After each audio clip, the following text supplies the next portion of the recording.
കൊടുങ്ങല്ലൂർ നഗരസഭയിലെ standing committee ചെയർമാൻമാരുടെ തെരഞ്ഞെടുപ്പ് ചൊവ്വാഴ്ച. CPM-ന് 5-ഉം CPI-ക്ക് 1-ഉമെന്ന് സൂചന. എല്ലാവിധ ലാബ് ടെസ്റ്റുകൾക്കും MHL smart labs, Dubai road, Eriyad, Bahadur mall, Kara and Manoos properties, Asmabi college.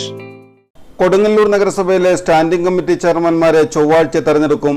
ഇത്തവണ 5 സ്റ്റാൻഡിംഗ് കമ്മിറ്റി CPM-നും 1 CPI-ക്കും ലഭിക്കുമെന്നാണ് വിവരം.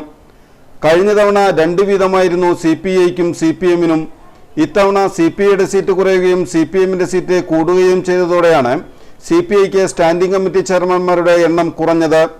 CPI-യിൽ നിന്ന് ആരോഗ്യ സ്റ്റാൻഡിംഗ് കമ്മിറ്റി ചെയർമാനായി KM രതീഷ് മത്സരിക്കാനാണ് സാധ്യത. CPM-ൽ നിന്ന് KK രാധാകൃഷ്ണൻ, KK ഹാഷിഖ്, ലതാ ഉണ്ണികൃഷ്ണൻ, റസോജ ഹരിദാസ് എന്നിവർ സ്റ്റാൻഡിംഗ് കമ്മിറ്റി ചെയർമാൻ സ്ഥാനത്തേക്ക് മത്സരിച്ചേക്കും. ധനകാര്യ standing committee chairman vice chairperson ആയതുകൊണ്ട് അതും CPM-ന് സ്വന്തം.